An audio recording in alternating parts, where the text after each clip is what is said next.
Morning, Richard Friedland. We're trying to get an update now on how many people are in your hospitals. Netcare, one of the biggest private hospital companies in South Africa.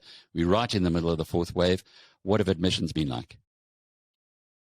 Thank you, Alec. Actually, admissions have been incredibly low in contradistinction to all of the previous three waves that we've experienced. And what we experienced in the first three waves was as community transmission increased, so did in tandem hospitals admission to hospital, and we were under enormous pressure, hence the need to flatten the curve and introduce all sorts of lockdown measures. That is not the case at the moment. Why would that be? I think we're seeing a different phenomenon here. We're seeing a decoupling from the rate of community transmission and that of hospital transmission. It is early days. We've been measuring our admissions since the 15th of November, and clearly we are seeing very few real admissions for COVID. Most of them are incidental, and I'll explain that in a second. And I think it is because the new variant, however which way you want to pronounce it, is causing mild to moderate disease, and in many cases it's asymptomatic. We have yet to see the severe form of the disease, which is what we define as people who require hospitalization, who've got your classic COVID pneumonia and have a life-threatening condition, a life-threatening disease that may lead to death. Yes, in the elderly, yes, in those with comorbidities, they still, and yes, in those that are not vaccinated, they're still at risk. But for the large percentage of patients that we've seen, they're mainly incidental findings of COVID. And what we mean by that, Alec, is that they don't need any form of oxygen therapy. If you look at our admissions over the first three waves, every single patient who came to hospital needed some form of oxygen. Their lungs were infected by the COVID-19 virus. In this wave, only 15% of our patients are currently on oxygen. So the others coming have come for surgical or medical procedures, come in an emergency, and we happen to discover they have this new variant. That's real interesting. So people are not coming to the hospital to say, I'm feeling real sick. I've tried my oximeter, which I think every South African knows what it is nowadays. It's below 90%. You need to admit me. These are people who arrive for other procedures and are then found to have COVID. Absolutely correct. And so we've got this for the first time, new category of patients that we're classifying as incidental COVID cases. We happen to discover that they have COVID. And this is a critically important point, Alec, because if you don't need oxygen, why are you in hospital? And we wouldn't ordinarily admit someone whose oxygen saturations are in the 90s or in the high 90s. We generally admit those people whose oxygen saturations are below 90 and who have evidence of pneumonia or COVID pneumonia. And I think this is the key issue, is that if this variant persists and it's shown to be fit and it takes over the Delta variant, then we believe certainly, and I know it's very early days, that this wave of COVID-19 can be treated primarily at a primary care level in community clinics, at your GP or pharmacy. So the mortality rate clearly would be a heck of a lot lower than the previous Beta or Delta waves that hit us so hard in South Africa. And thus far it is, and certainly within our hospital setting it is. I think the one issue to measure in our country is excess deaths. Those have risen. They doubled to the week ending 29th of November from 1,000 to 2,000. At the peak of the second wave in January, it was 15,500 excess deaths a week. So we still need to watch what's happening out there in the broader community. But I can tell you from the reports that come out from the NICD on a daily basis, as well as our own internally, the deaths are far fewer than they ever were in any of the other previous waves. Within all the Netcare hospitals, have you had any deaths from Omicron, people who came into the hospital just with COVID-19 and this particular variant? Yes. We've had approximately 12 deaths that we can ascribe to COVID. Many of the other deaths were incidental trauma patients or patients with very significant pre-existing comorbidities such as cancer. But the deaths that we can ascribe to COVID-19 definitively are approximately 12 since the 15th of November, and that is a fraction of what we were seeing on a daily basis during any of the previous waves. And just for context, how many beds do you have at Netcare hospitals? So we have over 10,000 beds, and if I can just give you some context, just in terms of the severity of what we're seeing now compared to the previous three waves, Alec, is that we have 470 patients across the country who have COVID-19. 65% of them are in the Gauteng, and about 20% of them are in KwaZulu-Natal. It's rising now in the Western Cape. But when South Africa and community spread in South Africa was at 26% in the first, second, and third waves, we had 2,000 patients in our hospital in the first wave, 2,200 in the second wave, and over 3,000 in the third wave. We have under 500 patients in our hospital in comparison to the same level of community spread or transmission of 25% and or 26%. And that's why I'm saying there's been a decoupling between the rise in community transmission and that of hospital admissions. And it tells us this is a far milder or moderate variant than the previous ones we've seen. Richard, this is your game. You've been in medicine your whole life and, of course, running a major hospital group.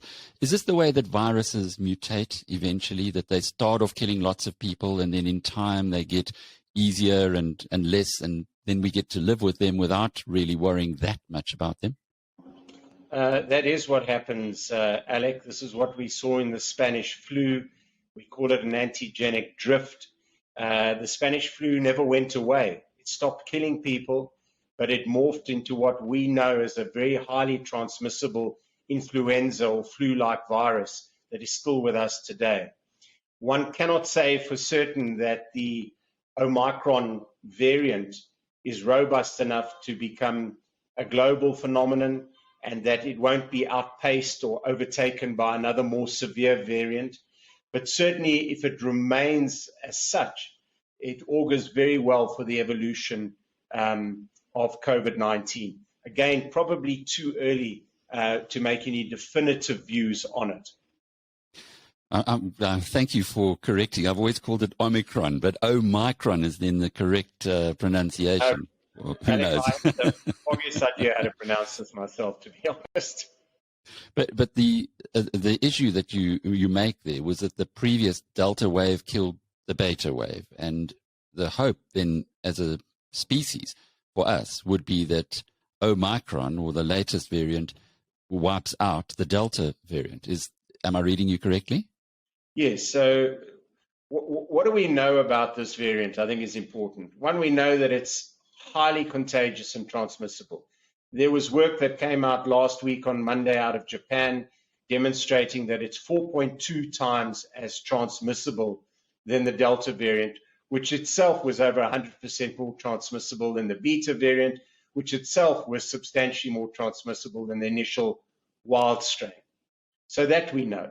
The second we know is that it causes mild to moderate disease, and there's no evidence that it causes severe disease, except obviously in those patients that are elderly and have very severe comorbidities.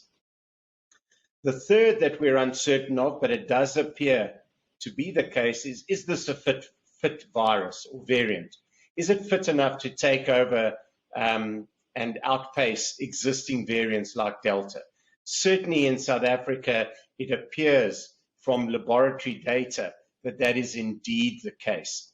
And then the fourth element that we don't really yet understand is how effective vaccination is. It does appear to be effective, but there is a debate still raging as to which vaccines, after how many boosters, And so I think we've got to give our researchers and scientists a bit more time in this regard.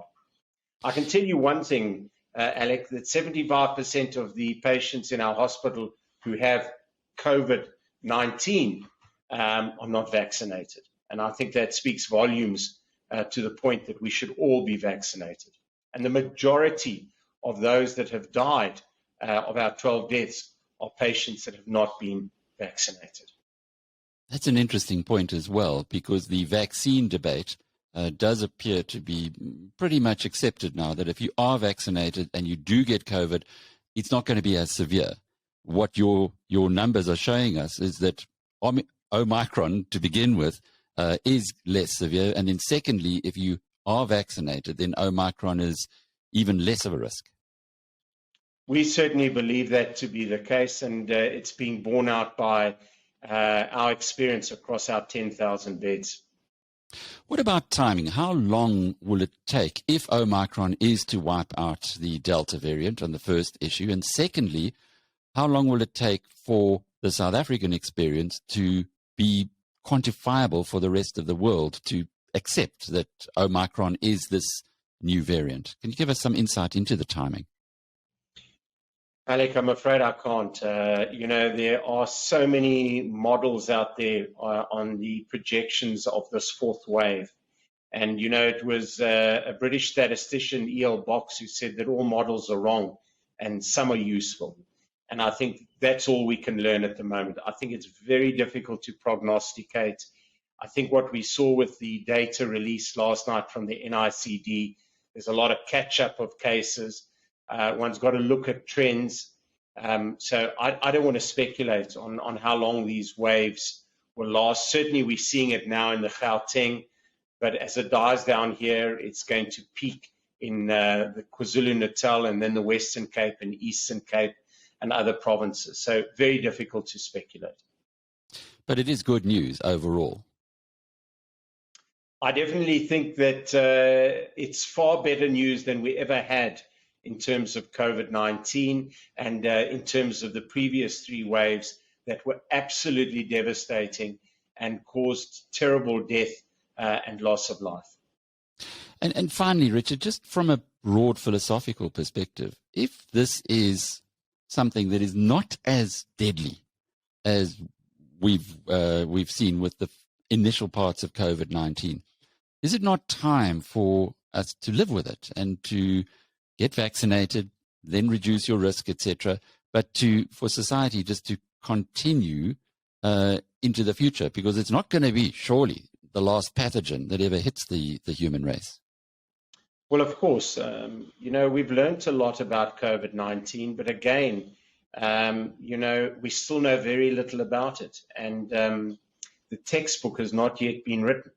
I can tell you this, Alec, that when COVID-19 first emerged, everyone was saying that it was spread by fomites, by surface spread. You could get it by touching people. We now know that that's not really the case. And if you look at the CDC data and elsewhere, the chances of getting that by touching a surface are minuscule. But what we do know is that it's airborne transmission. So you can be vaccinated, but if you're not wearing a mask, you are susceptible to an airborne virus. And so probably the most important non-pharmaceutical measure is wearing a mask. And we shouldn't stop wearing masks. If we want to return to normal life, let's make sure we're fully vaccinated, and let's make sure that we are wearing a mask and maintaining social distancing, and also are living in ventilated environments. That's what's important. It's very difficult to catch this outside, but certainly in stuffy indoors places it is. And I think that if this virus does turn out to be mild and moderate and mainly cause asymptomatic disease, then I think we can certainly get back to living a new normal, as it were. And at the moment, there's certainly no need, in our humble opinion, for any further restrictions on interprovincial travel, on curfews, on international travel, on any of these, because I don't believe we need to be flattening the curve in the way we did in the first three waves, because at the moment, certainly in our network, we're not seeing any pressure on hospital beds or on admissions. But what you said is very relevant. Does that mean that handshakes and hugs are back?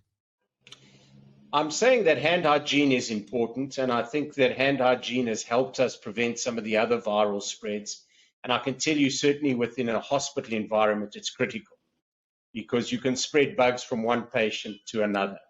What I am saying is that what is probably the most important, and literature and research has shown this unequivocally, is the wearing of masks, because the COVID-19 virus gets into our mouths, our oropharynxes or our nasopharynxes, into our nasal passages and into our eyes, and that's how we become infected.